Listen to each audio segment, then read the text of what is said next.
Управление ГАИ, спецрота лейтенант Яшкаян.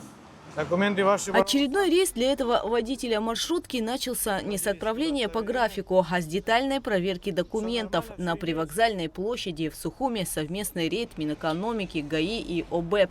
Под пристальным вниманием каждый автобус и микроавтобус. И первые нарушители попадаются практически сразу. Водитель управляет автобусом без водительского удостоверения. Мы сейчас проверим у него по факту, они есть или он просто где-то забыл.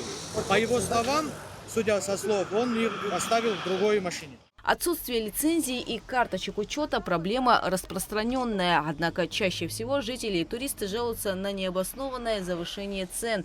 Игнорируя официальные тарифы, некоторые водители устанавливают собственные расценки. Если раньше проезд в городских маршрутках стоил 40 рублей, то теперь почти все водители самовольно требуют 50. 50 рублей? 150, 100 даст, 140 даст, ничего не говорит. Выявлено завышение стоимости, в частности на внутригородских, на междугородних маршрутах. Выявлены нарушения в том числе по соблюдению лицензионного законодательства. Это отсутствие карточек учета водителя транспортного средства. Сами водители оправдывают завышение тарифов ростом цен на топливо и запчасти. В правительстве эту проблему понимают. Сейчас на рассмотрении Кабинета министров находится законопроект о пересмотре тарифов на пассажирские перевозки. Вместе с тем хочется отметить также, что в настоящее время в правительстве находится проект. Значит, если правительство поддержит, то соответствующие цены на проезды будут пересмотрены.